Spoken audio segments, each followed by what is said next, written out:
जय श्री कृष्णा। माघ मास महात्म्य में आज सुनिए आगे की कथा। श्री सूत जी कहने लगे, हे महर्षियों, उसी के समीप पूर्व भाग में अगस्त कुंड है, जहाँ पर पुण्यदायिनी और सभी पापों का नाश करने वाली बावली है। जो मनुष्य वहाँ फाल्गुन मास के शुक्ल पक्ष की अष्टमी तिथि को उपवास करके स्नान करता है, उसे अपनी इच्छा के अनुकूल वस्तु की प्राप्ति होती है। अगस्तवापी के दक्षिण भाग में कपिला नदी है, जहाँ कपिल मुनि ने सांख्य शास्त्र की सिद्धि प्राप्त की थी। कपिला के पूर्व भाग में सिद्ध क्षेत्र बताया गया है, जहाँ पूर्व काल में लाखों मनुष्य सिद्धि को प्राप्त हुए हैं। जो मनुष्य जिस कामना को लेकर वह तपस्या करता है, वह 6 महीने के भीतर अवश्य ही उसे प्राप्त कर लेता है। हे ब्राह्मणों, सिद्ध क्षेत्र के निम्न भाग में एक शुभ कारक वैष्णवी शिला है, जो घूमती रहती है, जिसकी आकृति चौकोर है और वह सभी पापों का नाश करने वाली है। वह महानदी के जल से धुली हुई और मनुष्यों को मोक्ष देने वाली है। उस शिला के आगे गंगा यमुना सरस्वती संगम रूपा त्रिवेणी बहती है, जो भोग और मोक्ष देने वाली है। उसके उत्तर भाग में रुद्रकोटि तीर्थ है, जो दक्षिणायत महात्माओं द्वारा पूजित है। उसे रुद्रावत भी कहते हैं। जो पुरुष रुद्रावत क्षेत्र में श्राद्ध करता है, वे 100 यज्ञों का फल पाता है। जो वहाँ उपवास पूर्वक रात्रि में जागरण करता है, वह इच्छा अनुसार चलने वाले विमान के द्वारा अंत में स्वर्ग को जाता है। वही पूर्व काल में महात्मा राजा नल ने चरमुंडा देवी की स्थापना की थी। जो मनुष्य महानवमी के दिन भक्ति पूर्वक चरमुंडा देवी की पूजन करता है, वह अनुचित पदार्थों को प्राप्त करके सनातन पद पा लेता है। बहुत पहले की बात है, वीरसेन के पुत्र नल इस भूमंडल के राजा थे, जो समस्त सद्गुणों से युक्त थे। विदर्भ देश की राजकुमारी दमयंती उनकी पतिव्रता पत्नी थी। एक समय राजा नल ने कलयुग में आविष्ट होकर अपने भाई पुष्कर के साथ जुआ खेला। उसमें वे अपना सारा राज्य हार गए। फिर नल अपनी पत्नी को साथ लेकर घने जंगल के भीतर चले गए। वहाँ उन्होंने सोचा कि अगर दमयंती राजा भीम के घर चली गई तो वनवास के कष्ट से मुक्त हो सकती है। इसीलिए रात में इसको सोता छोड़कर मैं दूर चला जाऊंगा, जिससे यह साध्वी दमयंती मुझसे अलग होकर कुंडलपुर को चली जाएगी। ऐसा निश्चय करके राजा नल सुख से सोती हुई दमयंती को छोड़कर घने वन में चले गए। प्रातःकाल उठकर दमयंती जब इधर उधर देखने लगी तो उसने अपने पास नल को नहीं पाया। तब वह दुख से आतुर होकर वन में करुण स्वर से विलाप करने लगी और धीरे धीरे कुंडलपुर की राह लेकर अपने पिता के राजमहल में जा पहुंची। नल भी उस वन को छोड़कर उस समय दूसरे भारी वन में चले गए और घूमते घूमते हाटकेश्वर क्षेत्र में जा पहुंचे। इसी बीच में महानवमी का दिन आ गया। फिर नल ने वहाँ चर्ममुंड धारिणी दुर्गा जी की मृण्मयी मूर्ति बनाकर उसका पूजन किया और फल मूलों का भोग लगाकर देवी को तृप्त किया। फिर वे देवी के आगे हाथ जोड़कर खड़े हो गए और बड़ी श्रद्धा के साथ स्तुति करने लगे। नल बोले, चर्ममुंड धारण करने वाली देवी, तुम सर्वत्र व्यापक हो, तुम्हारी जय हो। सर्वेश्वर तथा संपूर्ण राजाओं के द्वारा वंदित हे दक्ष कुमारी, आप प्रत्येक कार्य में दक्षीय हो। शुभे आपकी जय हो। काल रात्रि, अचिंत नवमी और अष्टमी को प्रेम मानने वाली देवी, आपकी जय हो। आप ही लक्ष्मी, सावित्री और गायत्री हो। हे देवी, तीनों लोकों में स्त्री रूप में जो कुछ भी दिखाई देता है, वह सब आपके ही अंश से प्रकट हुआ है। इस विषय में मुझे कोई संदेह नहीं है। इस सत्य के प्रभाव से आप इस मूर्ति में निवास करो। देव दानव वंदित इस भक्ति से संतुष्ट होकर आप अपना सानिध्य यहाँ स्थापित करो। श्री सूत जी कहते हैं, राजा नल के इस प्रकार स्तुति करने पर भक्त वत्सला चतुर्भुज देवी ने प्रत्यक्ष दर्शन दिया और इस प्रकार कहा, वत्स, मैं तुम्हारे इस स्तोत्र से संतुष्ट हूँ, इसीलिए तुम मुझसे मन वांछित वर मांगो। राजा नल बोले, देवी, मैंने प्राणों से भी अधिक प्रिय अपनी पत्नी दमयंती को हिंसक जंतुओं से भरे निर्जन वन में त्याग दिया था। वह आपकी कृपा से अखंड शल से युक्त और निर्दोष रूप से मुझे फिर प्राप्त हो, ऐसा यत्न कीजिए। जो आपके आगे इस स्तोत्र द्वारा स्तुति करे, उसे उसी दिन आप मनवांछित वस्तु प्रदान करें। श्री सूत जी कहते हैं, तब दुर्गा देवी तथास्तु कहकर अंतर्ध्यान हो गई और राजाओं में श्रेष्ठ नल ने उन सभी कामनाओं को प्राप्त कर लिया। चरमुंडा के समीप राजा नल के द्वारा स्थापित देवाधिदेव भगवान महेश्वर विराजमान है, जिनका दर्शन करके मनुष्य सभी पापों से मुक्त हो जाता है। माघ मास के शुक्ल पक्ष की षष्ठी तिथि को जो मनुष्य भक्ति पूर्वक नलेश्वर का दर्शन करता है, वह सभी रोगों से मुक्त होकर परम पद को प्राप्त होता है। उन्हीं भगवान शिव के आगे एक निर्मल जल से भरा हुआ कुंड है।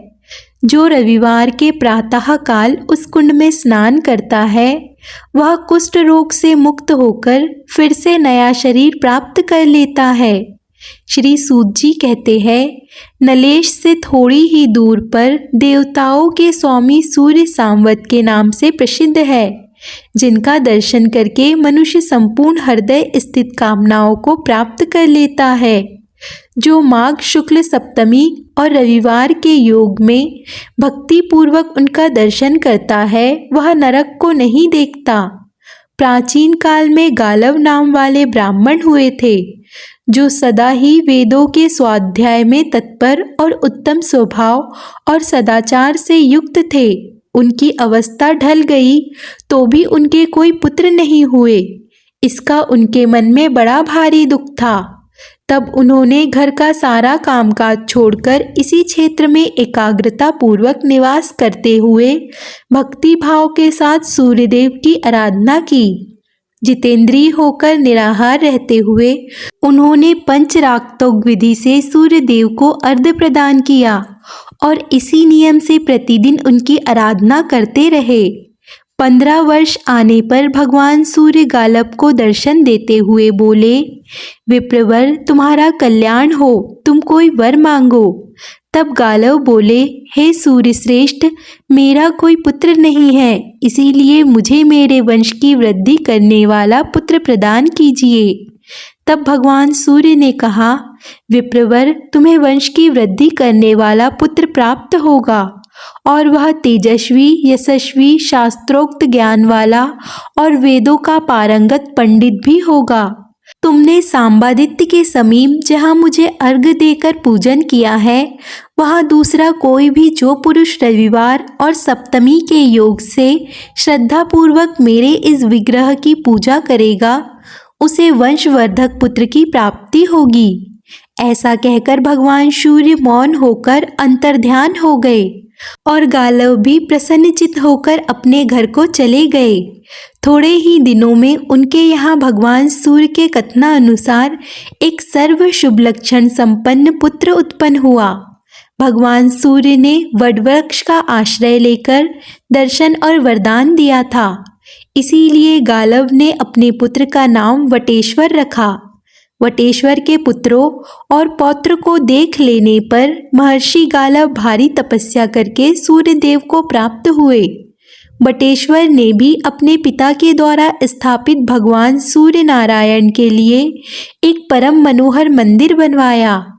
हे ब्राह्मणों, पूर्व काल में महात्मा विदुर ने भी उसी क्षेत्र में भगवान श्री सूर्य नारायण, सदाशिव और श्री विष्णु की स्थापना की है। जो मनुष्य भक्ति पूर्वक इन तीनों देवताओं का पूजन करेगा, वह उस परम धाम को प्राप्त होगा जो बड़े बड़े यज्ञों द्वारा भी अत्यंत दुर्लभ है।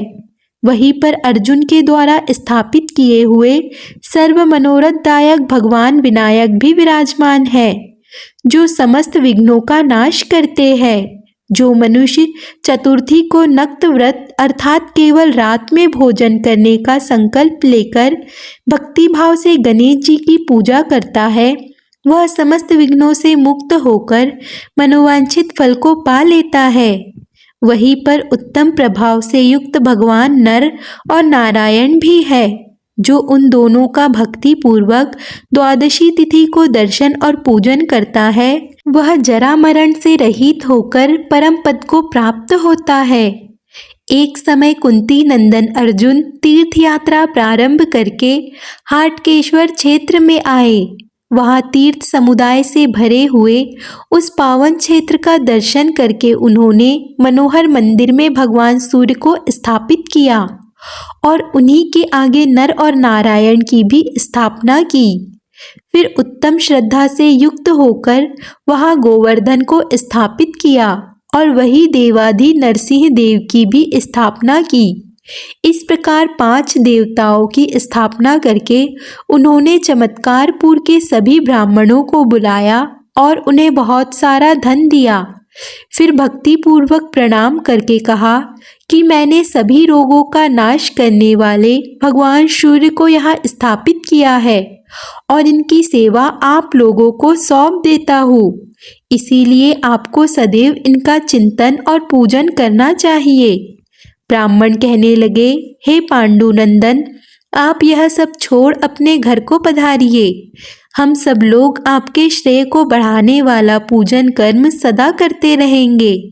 तब अर्जुन ने भी प्रसन्नचित्त होकर उन्हें पुनः बहुत सारा धन दिया और उनसे पूछकर विदा लेकर प्रणाम पूर्वक अपने नगर को प्रस्थान किया। श्री सूत जी कहते हैं, ब्राह्मणों, इस प्रकार मैंने तुमसे नरादित्य के प्रादुर्भव की कथा सुनाई। यह सुनने वालों के पापों का नाश करने वाली है। पूर्व काल में वक्र नाम से प्रसिद्ध एक चंद्रवंशी राजा हुए थे। वे बड़े ही ब्राह्मण, भक्त, शरणागत, वात्सल्य और सर्वलोक हितकारी थे। उनकी पत्नी भी बड़ी प्रतिव्रता और समस्त सद्गुणों से सुशोभित थी। उन दोनों को चौथे पन में एक कन्या हुई। राजा ने विद्वान ज्योतिषियों को बुलाकर पूछा कि मेरी यह कन्या कैसी होगी। सूर्य के चित्रा नक्षत्र पर रहते समय सोमवार और चतुर्दशी के योग में जो जन्म ग्रहण करती है वह विष कन्या होती है। ऐसी कन्या के साथ जिसका विवाह होता है वह पुरुष 6 महीने के भीतर अवश्य ही मृत्यु को प्राप्त हो जाता है। वह जिस घर में जन्म लेती है वह चाहे कुबेर का ही महल क्यों ना हो, उसे 6 महीने के अंदर ही धन से रहित कर देती है। इसीलिए आपकी यह पुत्री वास्तव में विषकन्या है। यह पितृकुल और ससुरकुल दोनों का नाश कर देगी। इस प्रकार आप इसे त्याग कर सुखी हो जाइए। अगर आप हमारे कहे हुए हितकर वचन पर श्रद्धा रखते हो तो ऐसा ही कीजिए। सुनकर राजा कहने लगे, ब्राह्मणों, मैं इस कन्या को त्याग दूं या घर में रखूं, दोनों ही दशाओं में मेरे पूर्व शरीर से किया हुआ कर्म ही फलीभूत होगा। पहले का शुभ कर्म हो या अशुभ कर्म, उसे मिटाया नहीं जा सकता। इसीलिए मैं अपने कर्म को ही आगे रखकर इस कन्या का त्याग कदापि नहीं करूँगा। जो जिस शरीर में जैसा कर्म करता है वह उसी शरीर में पुनः सबके फल को भोगता है। अपनी इंद्रियों से पूर्व जन्म में जो कर्म किया गया है वह कभी मिट नहीं सकता, उसका फल तो भोगना ही पड़ेगा। और बिना किए हुए किसी कर्म का फल अपने सामने आ ही नहीं सकता। इसीलिए मेरे सामने जो भी परिणाम आए मुझे कोई भय नहीं है। देहधारी जीव के लिए गर्भ में ही आयु, कर्म, धन और मृत्यु, इन 5 वस्तुओं की सृष्टि कर दी जाती है। जैसे वृक्षों और लताओं में फल और फूल अपने समय पर ही आते हैं, उस समय का उल्लंघन कभी नहीं करते, उसी प्रकार पूर्व जन्म का किया हुआ कर्म भी अपने समय का उल्लंघन नहीं करता। नियत समय पर उसका भोग करना ही पड़ता है। कोई भी पुरुष पूर्व शरीर द्वारा किए हुए कर्म को अपने बल और बुद्धि से पलट देने में समर्थ नहीं है। जो शीघ्रता पूर्वक दौड़ता है उसके पीछे उसका कर्म भी दौड़ता है। कर्म के साथ ही सोता और खड़े होने पर साथ ही खड़ा भी होता है। जिसको जहाँ भी सुख या दुख भोगना है वह रस्सी से बंधा हुआ सा बलपूर्वक वहाँ खींचकर अपने आप ही पहुँच जाता है। जैसे तेल समाप्त हो जाने पर दीपक बुझ जाता है, उसी प्रकार कर्मों का नाश हो जाने पर फिर जीव मोक्ष को प्राप्त हो जाता है। ऋतुकाल में पुरुष के द्वारा गर्भ में स्थापित किए हुए अचेतन वीर्य के एक बिंदु का आश्रय लेकर जीव अपने कर्म के साथ वृद्धि को प्राप्त होता है। जिस उदर में कितने ही अन्नपान डाले जाए नष्ट हो जाते हैं, भक्ष्य पदार्थ पच जाता है, वही पड़ा हुआ वह गर्भ क्यों नहीं नष्ट हो जाता। इसीलिए लोक में देहधारियों के द्वारा किया हुआ शुभाशुभ कर्म ही सुख दुख के रूप में प्राप्त होता है, ऐसा मेरा निश्चय है।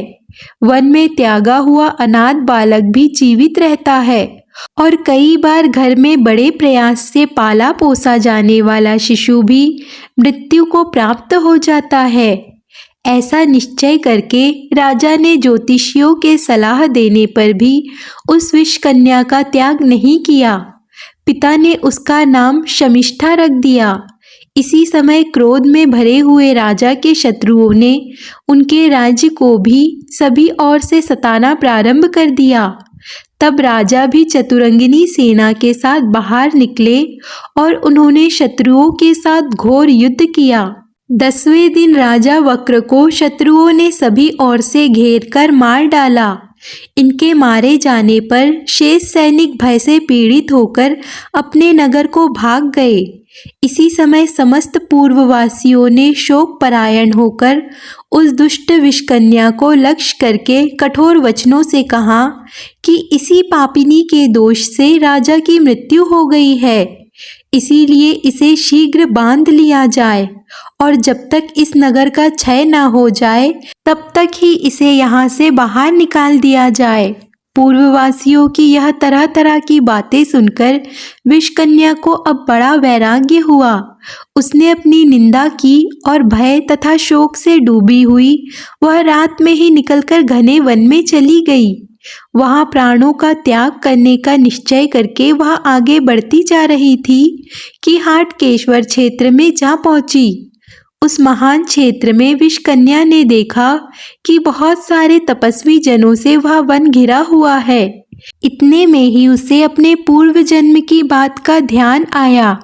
पूर्व काल में जब मैं चांडाल जाति की स्त्री थी, यही इसी वन में इसी क्षेत्र में मैंने एक गाय की प्यास बुझाई थी। उसी के प्रभाव से मैं राजा के पवित्र भवन में उत्पन्न हुई, इसीलिए अब मुझे यही रहना चाहिए।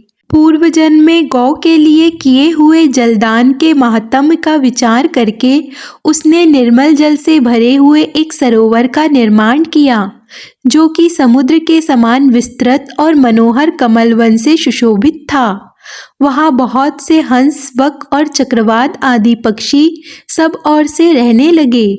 फिर राजकन्या ने उस सरोवर के समीप कैलाश शिखर के समान ऊंचा एक सुंदर मंदिर बनवाया, जो देखने में बड़ा ही मनोहर था। उसी में भक्ति भाव से भगवती पार्वती की स्थापना करके शास्त्रोक्त व्रत का आश्रय लेकर राजकुमारी शमिष्ठा ने देवी के आगे बड़ी भारी तपस्या की। आज का वृत्तांत यहाँ पर समाप्त होता है। इसके आगे की कथा आप अगले अध्याय में अवश्य सुनिए।